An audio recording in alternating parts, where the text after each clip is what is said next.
আমি মীর আহসান আপনাদের সকলকে আমন্ত্রণ জানাচ্ছি আমাদের নিয়মিত আয়োজন নিউজ শো নির্বাচিত খবরে। আজ দিনভর যে প্রধান খবর আলোচনার খোরাক জুগিয়েছে, যে খবরগুলো ভীষণ রকম জনগুরুত্বপূর্ণ, তেমন কিছু নির্বাচিত খবরের নির্মোহ বিশ্লেষণ নিয়ে আমাদের এই আয়োজন। আর আজ আলোচনার জন্য পুরো সময় জুড়ে আমাদের সাথে স্টুডিওতে আছেন দৈনিক যুগান্তরের জ্যেষ্ঠ সহকারী সম্পাদক মাহবুব কামাল। মাহবুব কামাল, আপনাকে স্বাগত জানাচ্ছি আমাদের নির্বাচিত খবরে। এছাড়াও এই আলোচনায় যোগ করে নিতে চাই বিশ্ববিদ্যালয় মঞ্জুরি কমিশনের সদস্য অধ্যাপক ডক্টর আব্দুল্লাহ আল মামুনকেও। ডক্টর মামুন, আপনাকেও স্বাগত জানাচ্ছি নির্বাচিত খবরে।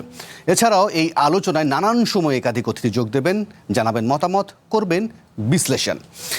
দিল্লিতে সংবাদ সম্মেলনে শেখ হাসিনার বক্তব্য দেওয়ার ঘটনায় তীব্র প্রতিক্রিয়া জানিয়েছে বাংলাদেশ সরকার।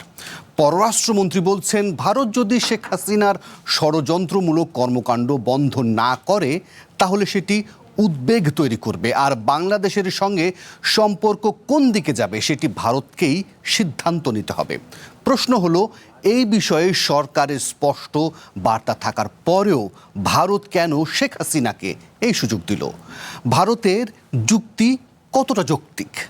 শেখ হাসিনা প্রশ্নে বাংলাদেশ ভারত সম্পর্কের যে অস্বস্তি, সেটা কি তবে প্রলম্বিত হলো? আজ সহজ করে সেটা বুঝতে চাই। এছাড়াও বঙ্গভবনের নতুন অভিভাবক কে হতে যাচ্ছে, আর ক্যাম্পাসে ক্যাম্পাসে সংঘাতের প্রসঙ্গটিও আনতে চাই আমাদের নির্বাচিত খবরের টেবিলে। তবে চলুন শুরুতেই হাসিনার বক্তব্যে সরকারের প্রতিক্রিয়ার রিপোর্টটি দেখে আসি।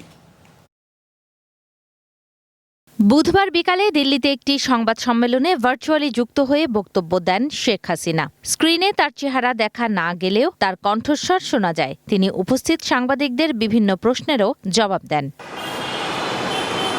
সংবাদ সম্মেলনের কয়েক ঘণ্টার মধ্যেই তীব্র প্রতিক্রিয়া জানিয়ে বিবৃতি দেয় পররাষ্ট্র মন্ত্রণালয়, যেখানে বলা হয়, জুলাই অভ্যুত্থানের দ্বিতীয় বার্ষিকী পালনের দিনে ভারতের মাটিতে শেখ হাসিনার এই মতবিনিময় বাংলাদেশের সার্বভৌমত্বের প্রতি অবমাননা এবং শহীদদের প্রতি গুরুতর অপমান।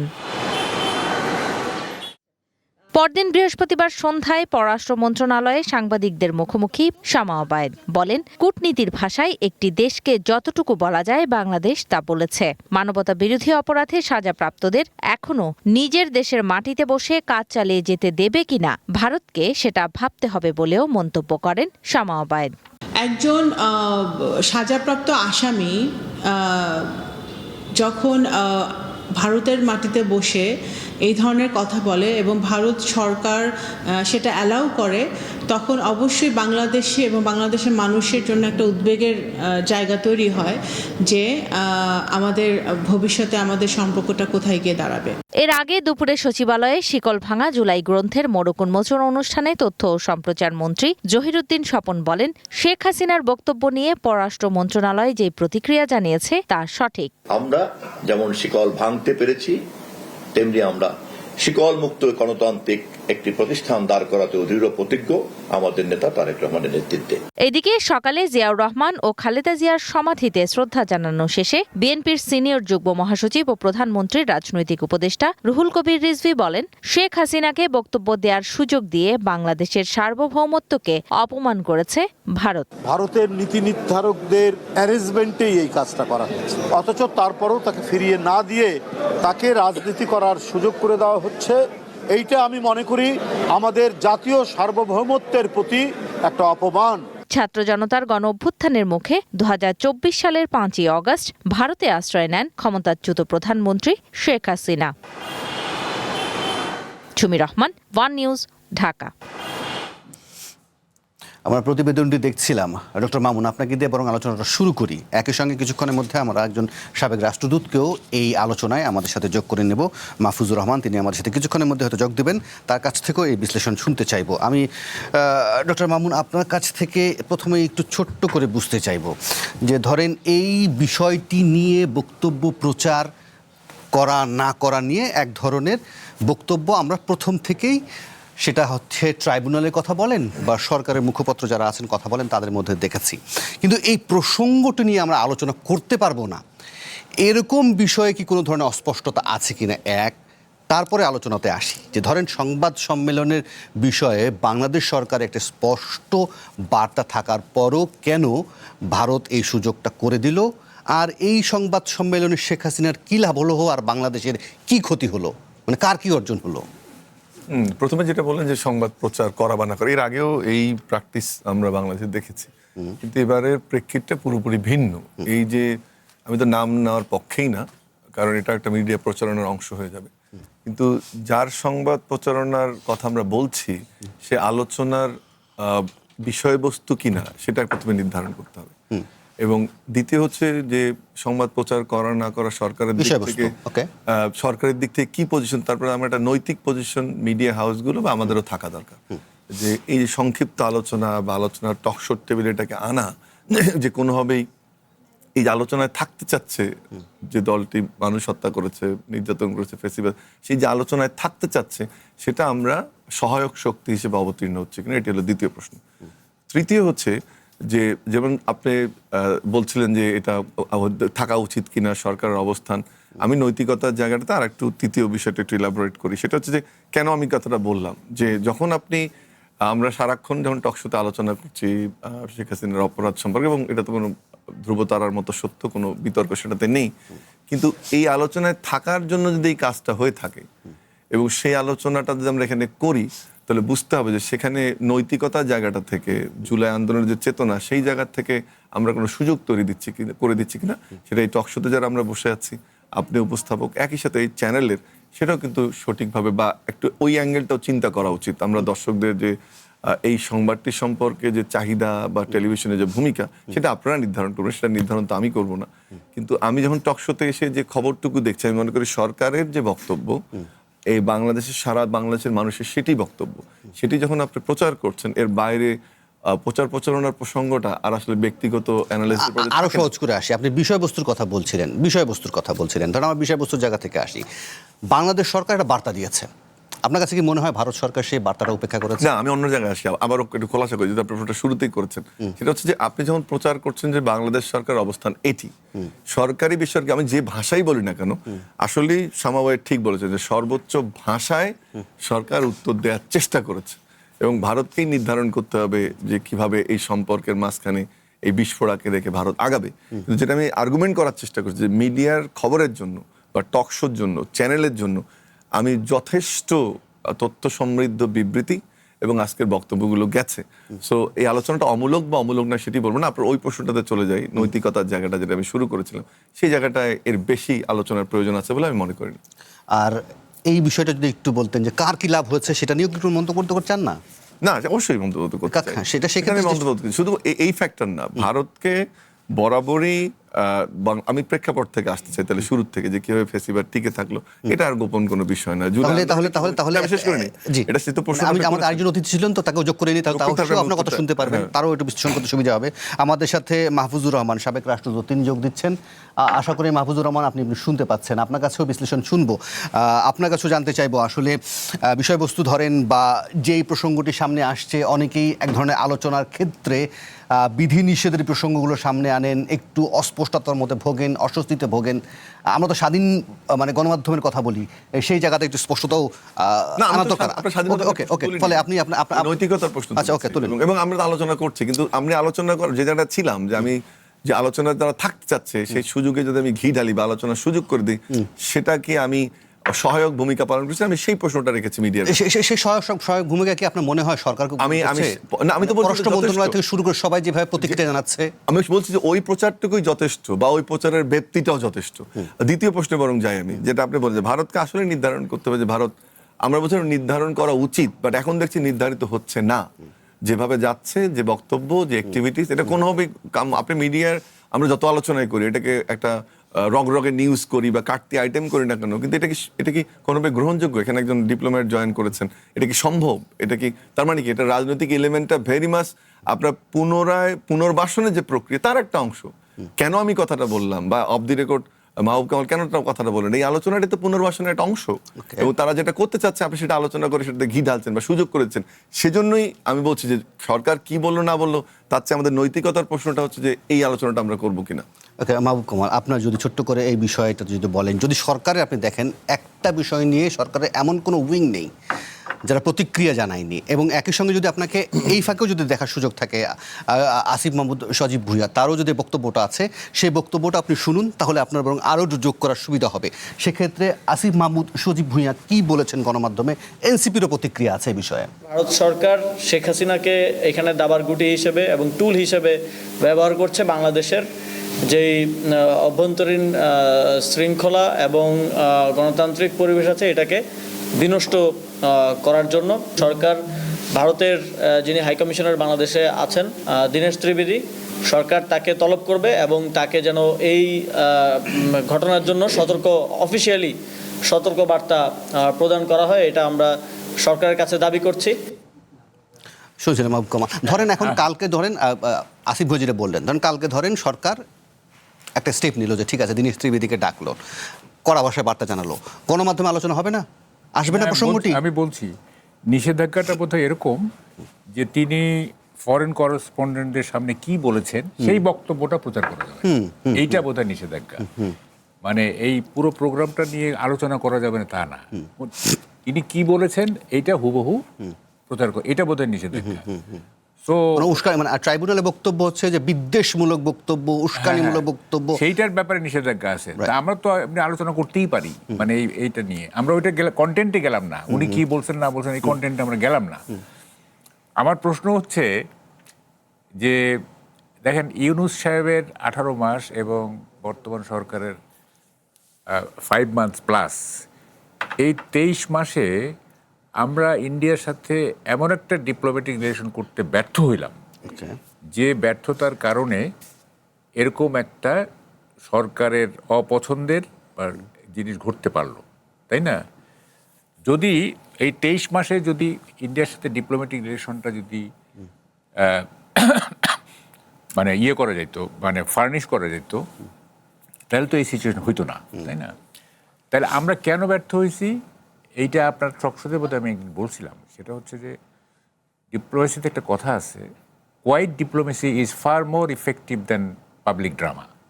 শান্ত ডিপ্লোমেসি পাবলিক ড্রামার চাইতে বেশি ইফেক্টিভ।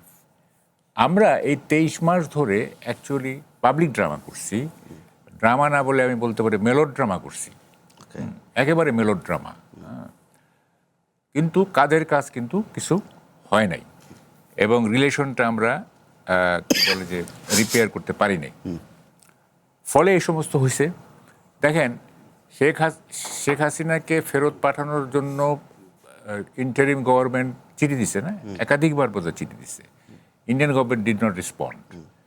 আচ্ছা, একটা প্রত্যর্পণ চুক্তিও আছে, সেগুলি কোনো কার্যকর করা হচ্ছে। তার মানে বুঝতে হবে যে আমাদের সরকার আপনার ইন্ডিয়ার সাথে সে ধরনের ডিপ্লোম্যাটিক রিলেশন করে নাই, যে কারণে ইন্ডিয়া ডিপ্লোম্যাটিক নর্মস দিয়ে তাদের আচরণ নির্ধারণ করে। মানে এই চেষ্টাকে খালি বাংলাদেশের দিক থেকে ঘাটতি দেখছেন নাকি অপরপক্ষ মানে ভারতের দিক থেকেও? কারণ এখন পর্যন্ত ভারতের যে সকল কূটনীতিক থেকে শুরু করে যে সকল বক্তব্য আমরা শুনতে পাই পরস্পর, তারা তো একজন বলেন যে প্রধানমন্ত্রী সফরের জন্য তারা অধীর অপেক্ষা করছে, নতুন সম্পর্কের দিকে যাচ্ছি। আমি বলছি প্লিজ, ভারতের যে অ্যাটিটিউড এটা অবশ্যই বাংলাদেশের পজিটিভ না। ভারত একটা হেজিমনিস্টিক, একটা এক্সপ্যানশনিস্ট ক্যারেক্টার তার আছে, okay fine.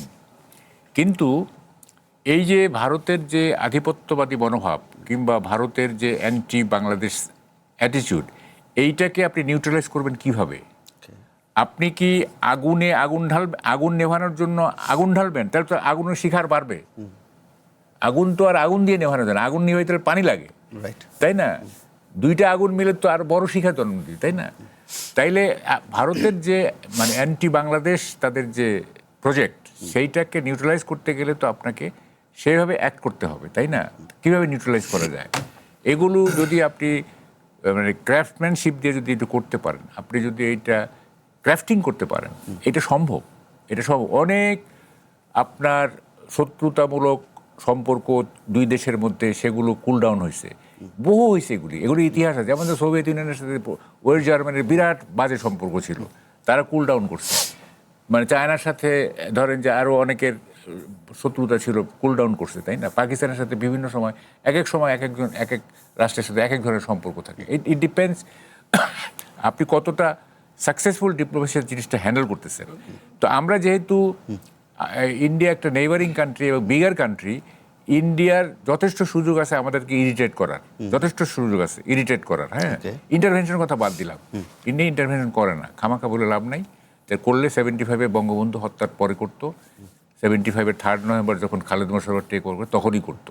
India does not physically interfere, but India যেটা করে ইরিটেট করে। এই যে ধরেন যে ভিসা বন্ধ করে দিবে, তো পানি ছেড়ে দিল, তো বর্ডার কিলিং, তো আমাদের হাই কমিশনগুলিতে মব করা ইত্যাদি, এগুলো করে তারা। হ্যাঁ, বা ট্রেডের ব্যাপারে তারা এম্বার্গো দিতে পারে ইত্যাদি, সেটা কিন্তু সরি থামানোর জন্য আমি ওই দিকে চলে যাই না, আমি ক্ষমা চেয়ে নিচ্ছি। সেটা হচ্ছে যে একটা কথা একটু অ্যাড করি আপনার সাথে, সেটা হচ্ছে যে আমরা কি 23 মাস হলো বলতে অন্তর্বর্তীকালীন সময় এবং প্লাস এই সরকারের সময়, আমরা কালকে একটা পত্রিকায় আমাদের পররাষ্ট্র উপদেষ্টার একটা বক্তব্য এসেছে যে চেষ্টা ত্রুটি ছিল না, এবং এখনো কিন্তু সরকার ভারতের সাথে সম্পর্ক উন্নয়নে বদ্ধপরিকর বা চেষ্টা করছে, কিন্তু সেটা বাংলাদেশের বাস্তবতাকে বা সরকার যেটা বলছে, বিএনপি যে স্লোগান সবার আগে বাংলাদেশকে রেখে, এই যে আপনি বলেন যে আমরা ব্যর্থ হয়েছি, না ভারত তাদের মতো করে বাংলাদেশের সম্পর্ক নির্মাণ করেছিল আওয়ামী লীগের সাথে, নাকি ভারত এখনো এই সরকারের সাথে তাদের মতো করে সম্পর্ক বিনির্মাণ করছে, সেটা বরং প্রশ্ন করা উচিত। আমার ধারণা অন্তর্বর্তীকালীন সরকারের সময়, ওই সময় বিপ্লব পরবর্তী সময়ে মানুষের যে ভারতের প্রতি বিদ্বেষ ছিল সেটা কমতেও যেমন সময় লাগবে, আর এই সরকারকেও সময় দিতে পারে। এই সরকার জনগণের বাইরে, যেটা আমি বলতে চাচ্ছি যে ভারতের মতো করে তো সম্পর্ক বিনির্মাণ হবে না, কিন্তু ভারত তো তাদের মতো আওয়ামী লীগের সাথে সম্পর্ক গড়েছিল, সেই সংজ্ঞায়িত হব না আমরা। আমরা যেটা চাচ্ছি যে মর্যাদার, আমাদের এখানে একজন ডিপ্লোম্যাট আছেন, উনি হয়তো আরো ভালো বলবেন, যে সেই সম্পর্ক তো মর্যাদার, আমাদের স্বার্থের পক্ষে, আমরা বলছি না বেশি স্বার্থ দরকার, সেই সম্পর্ক হতে হবে বাংলাদেশের জনগণের সাথে। তারা তো এখনো আওয়ামী লীগের সাথে বন্ধুত্ব করছে, সেটা তো প্রমাণিত। সেই জন্যই তো ভারতকে নির্ধারণ করতে হবে যে বাংলাদেশের সম্পর্ক তারা কি হবে, তারাই নির্ধারণ করছে। কিন্তু বাংলাদেশ ব্যর্থ বা আমরা পারি নাই, এইটা আমি জাস্ট আমি একটু বলি, সেটা হচ্ছে যে এইটা নিয়ে কোনো বিতর্ক নাই যে ভারতের ইন্টেনশন খারাপ, এভাবে কোনো বিতর্ক নাই। আমার কথাটা হচ্ছে যে ভারতের যে নেগেটিভ যে অ্যাটিটিউডটা, এইটা আপনি কিভাবে নিউট্রালাইজ করবেন, এটা তো একটা বের করতে হবে। কিন্তু যদি নেগেটিভই থাকে আপনার প্রতি, তখন কি করবে? না, তাইলে কি এটা ইটারনালি চলতে থাকবে? না, ইটারনালি চলতে থাকবে না। তারা তো একদিকে যুদ্ধ করতে হয়, বিমস্টেকে আবেদন জানালো, ওদিকে আবার শেখ হাসিনাকে প্রেস কনফারেন্স করতে দিচ্ছে। এটা তো কোনো সুস্থ মানুষ বিশ্বাস করবে যে ভারত সরকারের সর্বোচ্চ পর্যায়ে ইনক্লুডিং প্রাইম মিনিস্টার, তাছাড়া কি এটা হওয়া সম্ভব? না, আমি তো আগেই বললাম ভারতের অ্যাটিটিউড নেগেটিভ, এই ব্যাপারে তো কোনো সন্দেহ নাই। তাহলে এটা সলভ করবেন কি হয়? তাহলে যুদ্ধ করতে হয়, এছাড়া তো কোনো পথ নেই। আমি তো ওই বলছি যে সলভ করার দিক থেকে ওই নমনীয়তা আমি দেখাবো না, তো আমি মর্যাদার জায়গাটায় থাকবো। চেঞ্জটা তাদের দিক থেকে হতো। আমার কথাটা হলো যে ইরিটেট করলেই তো আমি সম্পর্ক বিনির্মাণ। না, আমার কথাটা হলো যে আমরা কি বিতর্ক করতেই থাকবো, নাকি এটার একটা পার্মানেন্ট সলিউশন লাগবে? অন্তর্বর্তীকালীন সরকারও করেছে। আমাদের সাথে একজন আছেন মাহফুজুর রহমান, তার একটু বিশ্লেষণটা শুনে নিই। মাহফুজুর রহমান, আপনার একটু বিশ্লেষণটা শুনতে চাই। আপনার কি মনে হয় ভারত বাংলাদেশের যে সম্পর্ক আছে, কূটনৈতিক সম্পর্ক উন্নয়ন যে কথাটা এতক্ষণ ধরে চলছিল, সেটার ক্ষেত্রে অনেকে ব্যর্থতা দেখেন, সেই ব্যর্থতা কি একপাক্ষিক নাকি উভয় পাক্ষিক, নাকি ডক্টর মামুন যেভাবে বলছিলেন যে ভারত যেভাবে আওয়ামী লীগের সাথে সম্পর্ক গড়েছিল সেই ধরনের সম্পর্ক আসলে এখনকার সরকারের সাথে করতে চায়, সেই জায়গাতেও সমতার প্রশ্নে এসে একটা বিভেদ চোখের সামনে ভাসছে? আর এই শেখ হাসিনা প্রশ্নে কেন এখন পর্যন্ত এই কূটনৈতিক অস্বস্তিটা বজায় থাকছে? আপনার বিশ্লেষণ কি বলে? আচ্ছা, আপনি তো অনেকগুলি প্রশ্ন করেছেন, আমি একটা একটা করে দেখি, যদি মনে থাকে বলার চেষ্টা করি। আমি অবশ্যই বলবো যে হ্যাঁ, এটা উভয় পক্ষের দিক থেকেই আমি দেখি যে কিছুটা ত্রুটি উভয় পক্ষের এখানে আছে। যদি ভারতের কথা বলি, তাহলে ভারত যদি মনে করে যে 15 বছর তাদের সঙ্গে বাংলাদেশের একটা সুসম্পর্ক ছিল বা উষ্ণতা ছিল, অথবা এমন সম্পর্ক ছিল যেটাতে ভারতের স্বার্থ রক্ষিত হয়েছে, তাহলে ভারতেরই তো উচিত হলো বাংলাদেশের সঙ্গে সম্পর্কটা সেরকম মাত্রায় আবার নিয়ে যাওয়ার জন্য সচেষ্ট হওয়া। এবং এই সচেষ্ট হতে হলে বাংলাদেশে যে সরকার ক্ষমতায় আছে সেই সরকারের সঙ্গে যেভাবেই হোক সুসম্পর্ক প্রতিষ্ঠা করতে হবে। এটা আমি মনে করি ভারতেরই দায়। তো সেই কাজটা কিন্তু ভারত অল্প কিছু সদিচ্ছা, কিছু কিছু নিদর্শন দেখিয়েছে, কিন্তু যেখানে যেখানে ঠিক বাংলাদেশের কনসার্ন ছিল সেইগুলোতে কিন্তু সে ঠিক মতো অ্যাড্রেস করতে পারেনি। আর বাংলাদেশের দিক থেকে যদি দেখি, তাহলে হ্যাঁ, আমি বলবো যে বাংলাদেশকে আরেকটু কৌশলী হওয়া উচিত ছিল। কেননা আমি যদি ধরেই নেই যে ভারত আমার প্রতি বৈরী, সেরকম ক্ষেত্রে বৈরী একটা দেশের সঙ্গে কিভাবে সম্পর্ক স্বাভাবিক করতে হয় সেটা একটা কৌশল। সেই কৌশলের ক্ষেত্রে বাংলাদেশ কিছুটা ব্যর্থ হয়েছে। এখন আপনি যদি মানে রিজিড হয়ে থাকেন তাহলে হয়তো সম্পর্ক সেই জায়গায় থেকে থাকবে এবং তাতে আপনারও কিন্তু লাভ হচ্ছে না, কেননা ভারতের সঙ্গে এত রকম দ্বিপাক্ষিক সম্পর্ক আছে, এত মুখী সেটা, তো সেইগুলোর অগ্রগতির জন্য আপনাকে ভারতের সঙ্গে এনগেজড হতেই হবে। কিন্তু যেহেতু আমরা এনগেজড হতে চাচ্ছি কিন্তু একই সঙ্গে আমাদের মান মর্যাদা সমুন্নত রেখে এনগেজড হতে চাচ্ছি, সুতরাং আমাদেরকে এখানে যথেষ্ট কৌশলী, যেটা মাহবুব কামাল বলেছেন যে ক্রাফটি, সেরকম হতে হবে এবং সেইভাবে করা সম্ভব। অন্তত চেষ্টাটা তো আমাদের করতে হবে, আমাদেরকে সচেষ্ট হতেই হবে। সেই জায়গাটায় আমি মনে করি যে আমাদের কিছুটা হয়তোবা ব্যর্থতা বা ত্রুটি রয়ে গেছে, যে আমরা অতটা সক্রিয় পররাষ্ট্র নীতি এখানে প্রয়োগ করতে পারি। সেই জায়গা থেকে মিস্টার মাহবুব একটু প্রশ্ন করতে পারি আপনাকে? শিওর, অবশ্যই অবশ্যই ডক্টর মামুন। সেক্ষেত্রে আপনার অ্যাডভাইস কি থাকবে, যে আপনি কোন জায়গাটায় দুর্বলতা দেখছেন? আমি দুর্বলতা দেখছি যেমন ভারত যে কয়েকটা সদিচ্ছা নিদর্শন প্রকাশ করেছে যেগুলো পাবলিকলি আসে, হ্যাঁ, যেমন ধরেন আমাদের যখন আমরা ওই যে জ্বালানি সংকটে পড়লাম তখন ভারত আমাদেরকে কিছুটা জ্বালানি সহায়তা দিয়েছে। যখন আমরা ওই যে ট্রান্সশিপমেন্টের একটা সংকট ছিল তখন সেটাও ভারত একটা সময় ওপেন করে দেয়, কিছুদিন আগে ভিসা ওপেন করে দিয়েছে। একইভাবে বাংলাদেশের দিক থেকে ধরেন আমরা ওই ভিসাটা প্রথম সুযোগেই ওপেন করে দিয়েছি। তো এইরকম আরো কিছু দৃশ্যমান আপনার সম্ভাবনা অথবা সদিচ্ছার বহিঃপ্রকাশ যদি আমরা কোথাও না কোথাও দেখাতে পারি, এগুলোর অনেক কিছু হয় কি ভেতরে ভেতরে কাজ করতে হয়, যেগুলি বাইরে হয়তো অত প্রকাশ্যে আসে না, কিন্তু কোন কোন নিদর্শন দেখে মানুষ যেন মনে করে যে না, বাংলাদেশের দিক থেকে সদিচ্ছার কোনো ঘাটতি নেই। দেখুন, বিমস্টেকে যেমন আমন্ত্রণটা জানানো হলো প্রধানমন্ত্রী তারেক রহমানকে, তখন কিন্তু একটা সুযোগ তৈরি হতে পারতো যে, এবং থার্ড একটা প্ল্যাটফর্ম ডিপ্লোম্যাটিক্যালি আপনি আমার চেয়ে আরো ভালো ডিফাইন করতে পারবেন, ব্যাখ্যা করতে পারবেন। যখন এই সুযোগটা আমরা দেখছি, যেটা সুযোগ বাংলাদেশের সর্বোচ্চ পর্যায়ে যিনি সরকার প্রধান যাবেন এবং একটা সাইড ইভেন্টে সরাসরি আমন্ত্রণও নয়, তখন তো এ ধরনের যে উস্কানিমূলক কর্মকাণ্ডগুলো সেটা তো আবারও প্রমাণ করছে, যেটা মাহবুব কামাল বলার চেষ্টা করলেন, যে ইরিটেট করা বা উস্কানি দেয়া, তখন তো এই আন্তরিকতাটা দেখানো মুশকিল হয়ে যাচ্ছে। না, এখানে দেখেন ভারত কিন্তু পাবলিকলি এখানে আন্তরিকতা দেখিয়েছে, তাদের মনের ভিতরে যাই থাকুক। তো আপনি বাংলাদেশ, আপনার কিন্তু এটা অনেক আগেই জানা উচিত যে ভারতে এই ধরনের সম্মেলন আসছে এবং এই ধরনের সম্মেলনে বাংলাদেশকে অংশগ্রহণের জন্য আমন্ত্রণ জানাতে পারে।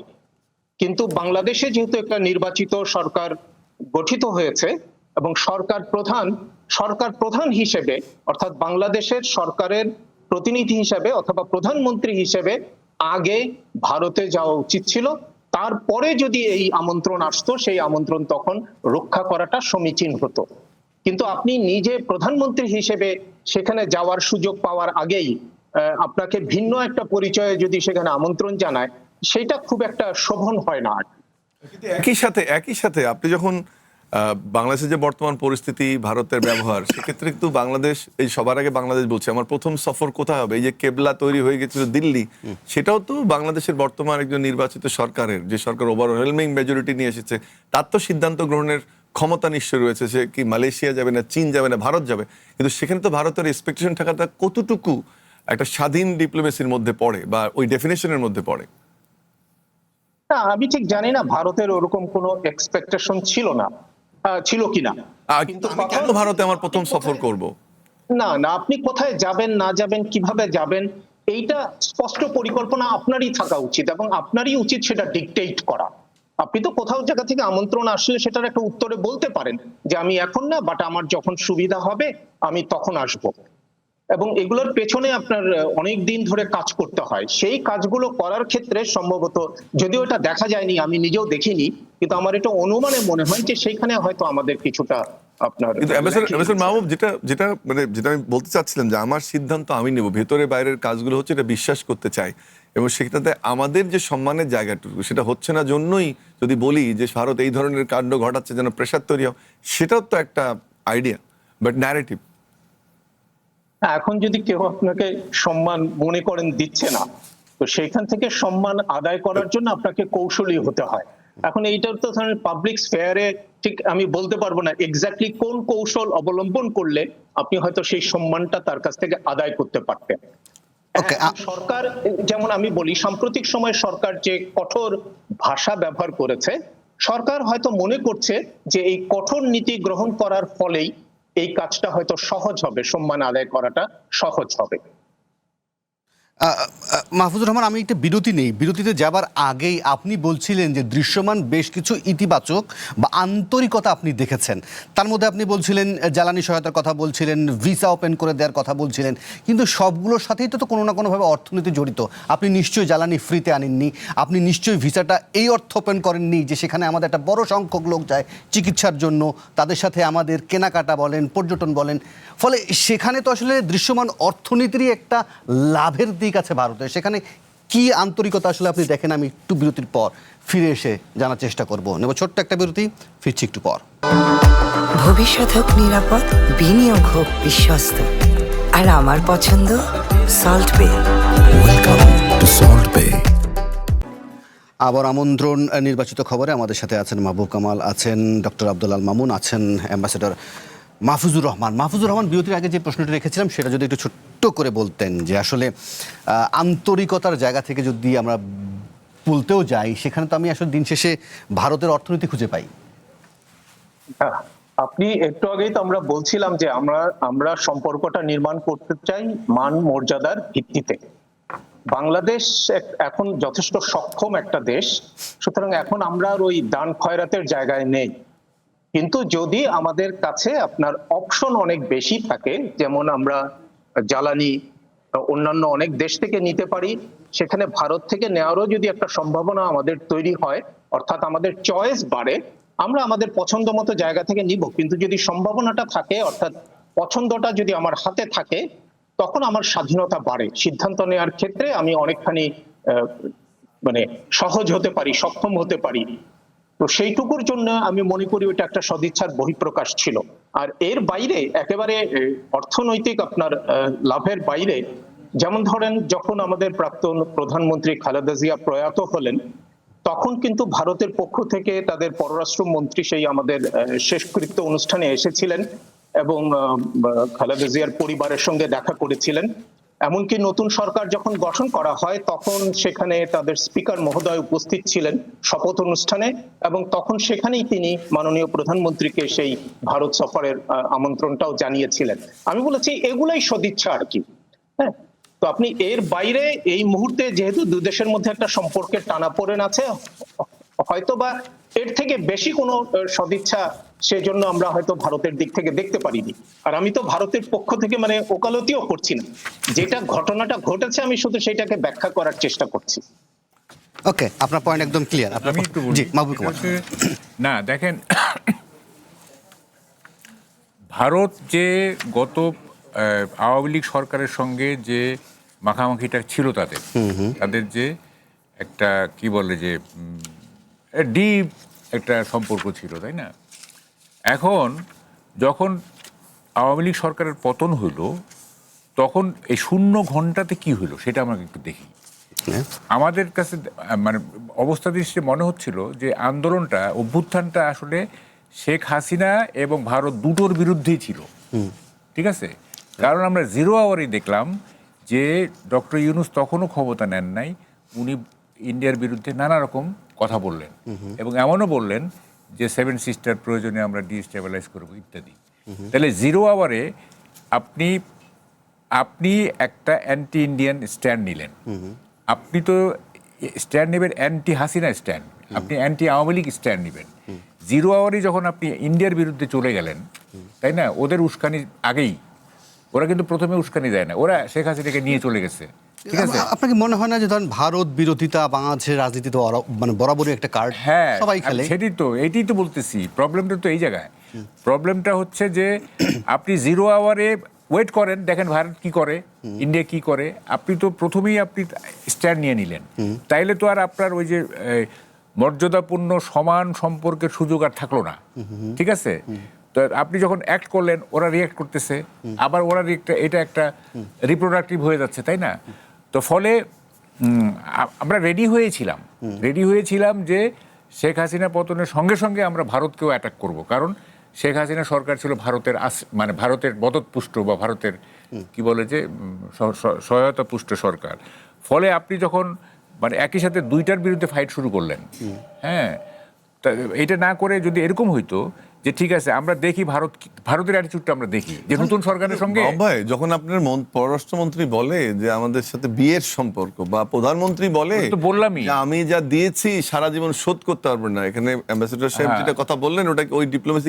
না আমি বলতেছি শুনে, আমি তো বললামই যে 15 বছরের যে সম্পর্ক ইন্ডিয়ার সাথে আওয়ামী লীগের, সেটা তো কোনো অ্যাকচুয়ালি ধরেন আপনি পলিটিক্যাল রেটরিকের জায়গা থেকে ধরেন এই ধরনের কথাবার্তা দিয়ে আপনি এক ধরনের দ্বন্দ্ব সংঘাতের মধ্য দিয়ে আসতে পারেন, কথার যুদ্ধে যেতে পারেন, কিন্তু যখন আমার তথ্যপাত্র দিয়ে যেটা বিশ্লেষণ করতে যাই, ধরেন এই এফসিসি ফরেন করেসপন্ডেন্ট ক্লাব, এই ক্লাবই কিন্তু 2018 সালে কি করেছিল, 12 জুলাই সময়কার জুলাই মাসে কি করেছিল যে খালেদা জিয়ার একটি প্রেস কনফারেন্স, তাকে একটা কনভিক্টেড করা হয়েছিল, তার আইনজীবী ছিল লর্ড কার্লাইল, সে সেখানে একটা সংবাদ সম্মেলন করতে চেয়েছিল, লর্ড কার্লাইলকে এয়ারপোর্ট থেকেই ফিরিয়ে দেওয়া হয়েছিল।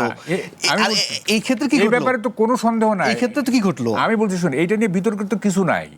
ইন্ডিয়া যে আওয়ামী লীগের ব্যাপারে টোটালি বায়াস, এই ব্যাপারে তো বিতর্কের কিছু নাই, এবং আওয়ামী লীগ বিরোধী যে কোনো কিছুকে তারা সহযোগিতা করবে না, এটাতে বিতর্কের কিছু নাই। আমার পয়েন্ট তো এটা না, আমার পয়েন্ট হচ্ছে যে আমরা 5ই আগস্টের পরে আমাদের একটু ওয়েট করতে হইতো যে নতুন সরকারের সঙ্গে ভারত কি করতে চায়, এটা একটু অবজার্ভ করার ব্যাপার ছিল, যে তাদের কোনো ভালো ইন্টেনশন ভালো কিনা, যে ঠিক আছে Awami League is gone for ever, বা ঠিক আছে এখন আমরা নতুন সরকারের সাথে করতে কিনা।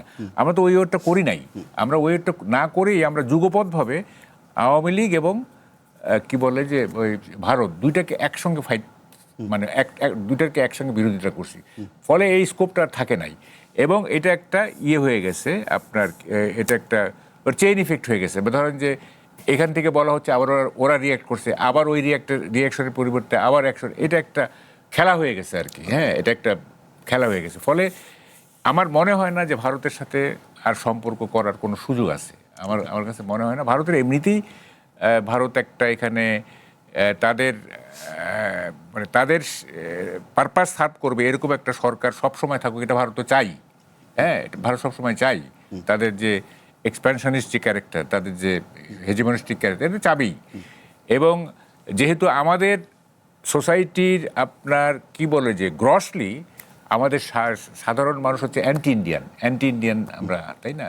ফলে এই সাধারণ মানুষের অ্যান্টি ইন্ডিয়ান সেন্টিমেন্ট আর ভারতের আবার একটা মানে অনুগত সরকার প্রতিষ্ঠার যে আকাঙ্ক্ষা, এই দুইটা মিলে আর ভারতের সাথে সম্পর্ক ভালো হওয়ার কোনো সুযোগ নাই।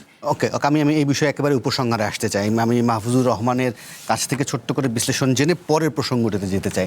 মাহফুজুর রহমান, আপনি শুনছিলেন মাহবুব কামাল যেভাবে বলছিলেন যে সামনের দিনগুলোতে আসলে সম্পর্ক উন্নয়নের সুযোগ আসলে ক্ষীণ হয়ে যাচ্ছে, আপনিও কি সেটাই মনে করেন, নাকি আসলে এখনো সুযোগ আসলে অবারিত আছে? না, সুযোগ অবশ্যই আছে এবং প্রয়োজনও আছে সম্পর্ক উন্নত করার, কিন্তু আগের মতো করে, অর্থাৎ ওই আগের রীতিতে হয়তো আপনি আর করতে পারবেন না। এখন এখানে ভিন্নভাবে এগুতে হবে, এবং আমার মনে হয় এটা ভারতেও যদি সরকার অনুধাবন নাও করে, হয়তো কেউ অনুধাবন করবেন, তারা সরকারকে উপদেশ দেবেন, কিংবা আমাদের মতো এরকম টকশোতে কথা বলে জনগণের মতামত তৈরি করার চেষ্টা করবেন, যেখানে তারা অনুধাবন করবেন যে বাংলাদেশের মানুষ পরিবর্তিত হয়ে গেছে, বাংলাদেশের বাস্তবতা পরিবর্তিত হয়ে গেছে, সুতরাং এই দেশের সঙ্গে, এটা তো আমরা তো তাদের প্রতিবেশী, সুতরাং তারা যদি মনে করে যে প্রতিবেশীর সঙ্গে সুসম্পর্ক তৈরি করা জরুরি, তাহলে তারা সেই নতুন শর্তে আমাদের সঙ্গে সম্পর্ক নির্মাণ করতে আসবে, এটা আমি বিশ্বাস করি। অসংখ্য ধন্যবাদ মাহফুজুর রহমান, আপনি আমাদেরকে সময় দিয়েছিলেন এই রাতে। আমরা বরং প্রসঙ্গ একটু পাল্টাই, কারণ আমরা, আপনি কিছু করতে চান না? আমার কথাতে ওই নতজানু পররাষ্ট্রনীতির মধ্যে আমরা যেতে চাই না, সমতার ভিত্তিতে আমরা চাই, সেটা ন্যায্যতা সমতার ভিত্তিতে, সম্মানের ভিত্তিতে, বিয়ের ভিত্তিতেও না, বা যা দিয়েছি কম দিয়েছি এর ভিত্তিতেও না। ওকে, অসংখ্য ধন্যবাদ। আমি পরের প্রসঙ্গটিতে আসলে বলছি যে ধরেন 20 আগস্ট আমরা জানতে পাবো যে বহু আলোচনায় আছে রাষ্ট্রপতি কে হতে যাচ্ছেন বঙ্গভবনের অভিভাবক, এই প্রসঙ্গে বা এই বিষয়ে একটি প্রতিবেদন আছে। মাহফুজুর রহমানকে তো নিশ্চয়ই বিদায় জানিয়েছি, আমরা বরং সেই প্রতিবেদনটার দিকে একটু মনোযোগ দিই। যে প্রতিবেদনে বলা হচ্ছে পরবর্তী রাষ্ট্রপতি কে হতে যাচ্ছেন, যেটা আমরা জানতে পারবো 20 আগস্ট। আমাদের প্রতিবেদনটা দেখা দরকার। গুরুতর অসুস্থতার কথা জানিয়ে গত 24 জুলাই বিকালে পদত্যাগ করেন দেশের 22তম রাষ্ট্রপতি মোহাম্মদ শাহাবুদ্দিন। সংবিধানের 48-এর 1 অনুচ্ছেদ অনুযায়ী সংসদ সদস্যদের প্রত্যক্ষ ভোটে রাষ্ট্রপতি নির্বাচিত হবেন। বৃহস্পতিবার প্রধান নির্বাচন কমিশনার এএমএম নাসিরুদ্দিনের নেতৃত্বে নির্বাচন কমিশনে আনুষ্ঠানিক বৈঠক করে ইসি। বৈঠক শেষে কমিশন সচিব আক্তার আহমেদ রাষ্ট্রপতি নির্বাচনের তফসিল ঘোষণা করেন। নির্বাচনকর্তার কাছে মনোনয়নপত্র দাখিলের তারিখ হচ্ছে 13ই অগস্ট 2026 বৃহস্পতিবার সকাল 10টা থেকে বিকাল 4টা পর্যন্ত। মনোনয়নপত্র পরীক্ষার তারিখ হচ্ছে 16ই অগস্ট 2026 রোববার সকাল 10টা থেকে যতক্ষণ লাগে। প্রার্থিতা প্রত্যাহারের শেষ তারিখ হচ্ছে 18ই অগস্ট মঙ্গলবার বিকাল 4টা পর্যন্ত সময়। সচিব জানান, রাষ্ট্রপতি পদে একাধিক প্রার্থী না থাকলে একক প্রার্থীকে বিনা প্রতিদ্বন্দ্বিতায় নির্বাচিত ঘোষণা করা হবে। তবে একাধিক প্রার্থী হলে সংসদের অধিবেশন কক্ষে ভোট হবে। ভোট গ্রহণের তারিখ ও সময় হচ্ছে 20 অগস্ট বৃহস্পতিবার অপরাহ্ন 2টা থেকে বিকাল 5টা পর্যন্ত জাতীয় সংসদের সংসদ অধিবেশন কক্ষে। ভোটার তালিকা এবং শিডিউলটা আমরা রেডি করে বাকিটুকু আমাদের অ্যাডমিনিস্ট্রেটিভ যে প্রসিডিওর আছে সেটুকু আমরা সম্পন্ন করব। সংসদীয় গণতন্ত্র চালুর পর 1991 সালে একাধিক প্রার্থী হয় রাষ্ট্রপতি নির্বাচনে ভোট করতে হয়েছিল। পরে প্রতিবারই ক্ষমতাসীন দল মনোনীত প্রার্থী বিনা প্রতিদ্বন্দ্বিতায় নির্বাচিত হয়ে আসছেন। এবারও তার ব্যতিক্রম হবে না বলেই মনে করা হচ্ছে। শাহরিয়ার বাঁধন, ওয়ান নিউজ, ঢাকা। আমরা প্রতিবেদনটা দেখছিলাম। ডক্টর মামুন, আপনি যদি যোগ করতেন, যে ধরেন বেশ আলোচনায় আছে, আমরা এখন পর্যন্ত বিভিন্ন গণমাধ্যমে বরাতে বেশ কয়েকটি মোটামুটি পাচ্ছি, এর বাইরেও অনেকে চমক হিসেবে কিছু কিছু নাম আনছেন। যদি বিশেষ করে আপনি জুলাই জাদুঘরের উদ্বোধনের অনুষ্ঠানের দিন দেখেন, সেক্ষেত্রে অনেককেই স্টেজে নিয়ে আসার বিষয়টি যেমন সামনে আসে, রাইট। এর বাইরেও তো বিএনপির ডক্টর মোশাররফ বলেন বা মির্জা ফখরুল বলেন, মঈন খান বলেন, নজরুল ইসলাম খান বলেন, তাদের অনেকের নাম সামনে আসছে। এর আগে বিএনপির যদি অতীত বিবেচনা করি, তাহলে বিএনপি দলীয় বলেন, শিক্ষক বলেন, চিকিৎসক বলেন, অনেক জায়গা থেকেই তাদের রাষ্ট্রপতি নিয়ে এসছেন। ফলে এখনকার যে হবেন, সেক্ষেত্রে কোন বিবেচনাটা সবচেয়ে বেশি জরুরি হওয়া দরকার? আমার 3 থেকে 4টি বিষয় খুব গুরুত্বপূর্ণ। আমি ব্যক্তিগতভাবে মনে করি যে এবারে রাষ্ট্রপতি নির্বাচিত হওয়া উচিত একজন রাজনীতিবিদের। কারণ বর্তমানে যে রাজনৈতিক পরিস্থিতি, অবস্থার সামনে আমাদের জুলাই সনদ, সামাজিক স্থিতিশীলতা, রাজনৈতিক ঐক্য, ফেসিবাদ বিরোধী ঐক্য, সবকিছু মিলে আমি একজন শিক্ষক অথবা কেউ শিক্ষক হলে খুশি হতাম। বাট আমি ব্যক্তিগতভাবে মনে করি যে এখন কোনো রাজনীতিবিদেরই রাষ্ট্রপতি হওয়া দরকার, এরকম আর্থসামাজিক রাষ্ট্রীয় বাস্তবতায়। দ্বিতীয় হচ্ছে যে নতুন রাজনৈতিক সংস্কৃতি বিনিময়ের একটা প্রচেষ্টা প্রধানমন্ত্রী করছেন। সেক্ষেত্রে পায়ে হাত দিয়ে সালাম করা রাষ্ট্রপতি নিশ্চয়ই চাই না। একজন ব্যক্তিত্ব সম্পন্ন রাষ্ট্রপতি, যিনি শিক্ষিত রাষ্ট্রপতি, যিনি কিনা এই যে নতুন সংস্কৃতি বিনির্মাণের চেষ্টা প্রধানমন্ত্রী করছেন, তার সারথি হিসেবে কাজ করতে পারে। এটা এই জন্য বললাম যে উনিও এমন এমন এক্সাম্পল সেট করবেন একজন রাষ্ট্রপতি হিসেবে, যেটা শুধুমাত্র বিএনপির নেতাকর্মী না, তখন উনি রাষ্ট্রপতি হবেন, তখন যেন সবার কাছে অনুকরণীয় হন। এটাই খুব গুরুত্বপূর্ণ বিষয় বলে আমি মনে করি। তৃতীয় হচ্ছে যে বিএনপি এক ধরনের কর্মসূচি নিয়ে এগুচ্ছে এবং সেই কর্মসূচিকে আরও সামনে নিয়ে যেতে পারেন পরামর্শ দিয়ে, কথার মাধ্যমে। রাষ্ট্রপতির রোলটা শুধু তো বঙ্গবন্ধু আমরা যেভাবে দেখি যে বসে থেকে শুধু মাঝে মাঝে বক্তৃতা দেওয়া, সমাবর্তনে যাওয়া, এটা তা না। ভেতরে অনেক ধরনের আলাপ আলোচনা বা প্রধানমন্ত্রীর সাথে এনগেজমেন্ট থাকে, সরকারের সাথে থাকে। এমন একজনকে আমি দেখতে চাই যে বিএনপি যে 31 দফা থেকে যে ইশতেহার তৈরি করেছে, সেই ইশতেহার বাস্তবায়নে রাষ্ট্রপতি শুধুমাত্র লিখে দেওয়া বক্তব্য সংসদে পড়ে না, বরং আসলে একটা কার্যকরী ভূমিকা রাখতে পারে। আর একটা বিষয় হচ্ছে যে এবারে রাষ্ট্রপতির সামনে চ্যালেঞ্জগুলো অন্য অন্য রাষ্ট্রপতির থেকে ভিন্ন হবে। ঐক্যের প্রতীক শব্দটা আমি বলতে চাই, যে ঐক্যের প্রতীক যেন এমন একজন যার প্রতি সব দল মতের মানুষ ঐক্য রাখতে পারে। এবং সেক্ষেত্রে খুবই ইম্পর্টেন্ট, আবার বললাম যে রাজনৈতিক ব্যাকগ্রাউন্ড এবং ফ্যাসিবাদ বিরোধী আন্দোলনের ভূমিকা, সেটাও খুব গুরুত্বপূর্ণ বলে আমি মনে করি। সবশেষে ওইটাই আমি ইলাবোরেট করব যে অন্য যে কোনো সময়ের চেয়ে এবারে রাষ্ট্রপতির ভূমিকা কিন্তু অন্যরকম, এবং ইভেন কনস্টিটিউশনে যেভাবে ডিফাইন করা আছে তার চেয়ে অনেক বেশি হবে বলে আমি মনে করি। সেজন্য সিলেকশনটা খুব গুরুত্বপূর্ণ। যে আমি মাহবুব কামাল আপনার কাছে আসার আগে ছোট্ট বিরতি নিয়ে আসি। বিরতির পর ফিরে এসে আপনার কাছেও নিশ্চয়ই জানতে চাইবো যে কোন বিবেচনাটা আসলে জরুরি। নেব ছোট্ট একটা বিরতি, ফিরছি একটু পর। ভবিষ্যৎ হোক নিরাপদ, বিনিয়োগ হোক বিশ্বস্ত, আর আমার পছন্দ সল্ট বে। Welcome to Salt Bay. আবার আমন্ত্রণ নির্বাচিত খবরে। মাহবুব কামাল, যেই প্রসঙ্গটি বা যে প্রশ্নটি রেখে গিয়েছিলাম, কোনটা বিবেচনায়? কোনটা বিবেচনায়? না, প্রথম কথা হচ্ছে যে এই রাষ্ট্রপতি পদে প্রতিদ্বন্দ্বিতা হবে কি না এটা তো এখন বলা যাচ্ছে না, কারণ যেহেতু বিএনপির 2/3 মেজরিটি আছে, হয়তো অপোজিশন কোনো ক্যান্ডিডেট দিবে না, তাহলে আনকনটেস্টেড হয়ে যাবে মনে হচ্ছে। আচ্ছা, এখন কথাটা হচ্ছে যে রাষ্ট্রপতি কেমন হওয়া উচিত এইটা আমাদের একটু বোঝা দরকার। সেটা হচ্ছে যে মানে এই পুরো রাষ্ট্রের যে সম্ভ্রান্ততা, এই পুরো রাষ্ট্রের যে আভিজাত্য, পুরো রাষ্ট্রের যে ভাবমূর্তি, সেইটা কিন্তু রাষ্ট্রপতির মধ্য দিয়ে পার্সনিফাইড হয়। ঠিক আছে, যেহেতু রাষ্ট্রপতি দেশের 1 নম্বর ব্যক্তি এবং নন পার্টিজান, পার্টি নমিনেট করে, কিন্তু as soon as he elected he is no longer a partisan, একটা নিউট্রাল এবং একটা দেশের 1 নম্বর ব্যক্তি। তার দেশের 1 নম্বর ব্যক্তি মানে রাষ্ট্রের যে ভাবমূর্তি সেটা তার মধ্যে দিয়ে পার্সনিফাইড হবে। সো এই সিলেকশনটার ব্যাপারে খুবই কেয়ারফুল থাকা দরকার, এটা আমি মানে, এবং এই পার্সোনালিটি হবে গ্রেসফুল পার্সোনালিটি, একটা সুন্দর প্লেজেন্ট পার্সোনালিটি হতে হবে। আচ্ছা, এখন যেসব নাম আমরা শুনতেছি না, যেটা ধরেন যে যেটা বাতাসে আছে আর কি, হ্যাঁ, আমরা তো পুরো জিনিসটা বলতে পারবো না এক্স্যাক্টলি। একটা হচ্ছে মির্জা ফখরুল ইসলাম, তারপরে আপনার মঈন খান, তারপরে আপনার ওই যে কি নাম ওনার, ডক্টর মোশাররফ হোসেনের নাম আছে, নজরুল ইসলাম খানের নাম আছে। অল দিস 4 পার্সনস বোথ মানে all of them are eligible for the post, সবাই কিন্তু যোগ্য। ঠিক আছে, এবং এদের মধ্যে আই প্রেফার মঈন খান, আমার পার্সোনাল এটা। হ্যাঁ, তবে আমি 2টা কথা না বললেই নয়, সেটা হচ্ছে যে একটা বাজারে কয়েকদিন ধরে ঘুরতেছে, সেটা হচ্ছে ডক্টর ইউনূস একটা প্রবেবল ক্যান্ডিডেট হিসেবে অনেকে মনে করতেছে। বিশেষ করে কালকে যখন প্রাইম মিনিস্টার যখন তাকে হাত ধরে নিয়ে স্টেজে বসাইলেন, তখন অনেকে এটা একটা কোরিলেট করতেছে যে তিনি কি। এই ব্যাপারে আমি একদম স্পষ্ট বলে দিচ্ছি,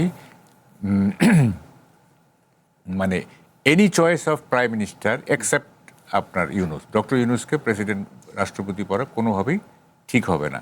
তার ইমেজ কিন্তু অনেক খর্ব হয়ে গেছে, বাংলাদেশের সাধারণ মানুষের কাছে তার ইমেজ তেমন নাই, এবং উনি বিপজ্জনকও বটে।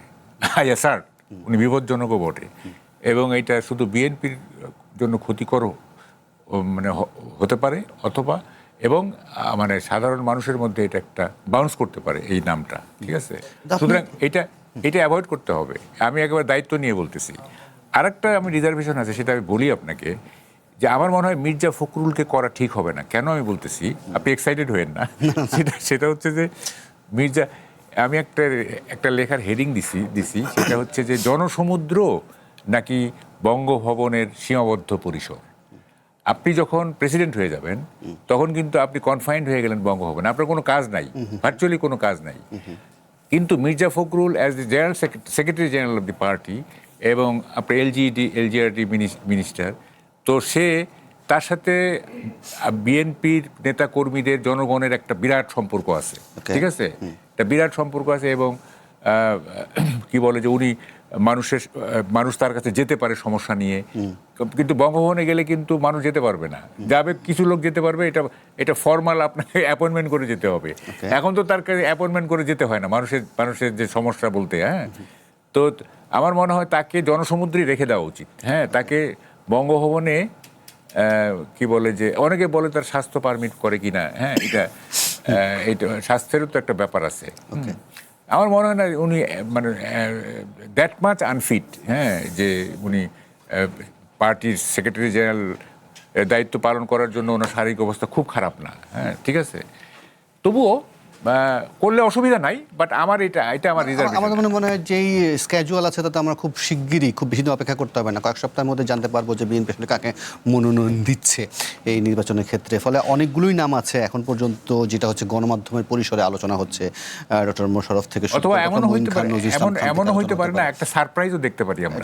দেখেন, আমরা আমাদের দেশে হয় কি, আমরা যা অনুমান করি, হ্যাঁ, অনেক দেখা যায় যে ওইটা হয় না, একটা সারপ্রাইজ আসে।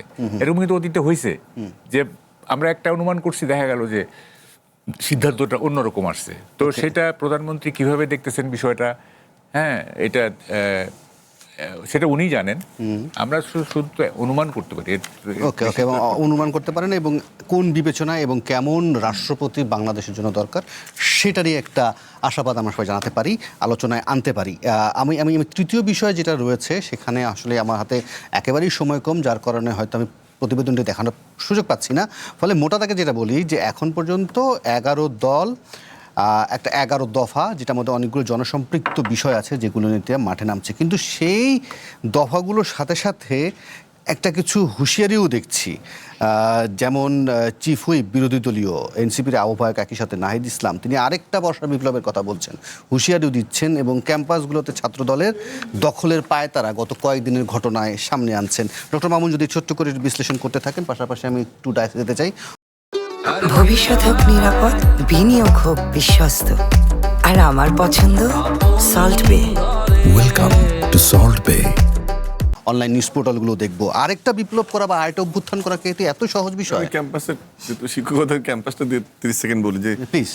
ক্যাম্পাসগুলোতে এটা কোনোভাবেই কাঙ্ক্ষিত নেই। ছেলেরা এক সময় জুলাই আন্দোলনে ছিল একসাথে, কিন্তু ক্যাম্পাসগুলোতে কেন এটা হচ্ছে? আপনি দেখেন জুলাইয়ের সাথে সাথেই ছাত্র শিবির বিভিন্ন কমিটি, বিভিন্ন সংঘ বা শৃঙ্খলা কমিটি নেমে হলগুলোতে অবস্থান নিয়েছে। পরে ওয়েলফেয়ার পলিটিক্সের মাধ্যমে বিভিন্ন জায়গায় তারা সংসদে এসেছে। কিন্তু ছাত্রদল যে ফেয়ার পলিটিক্সের স্পেসটা, আমি শুধু ছাত্রদল না, অন্য বাম এবং অন্যরা, সেই সুযোগটা কিন্তু সংকুচিত হয়েছে।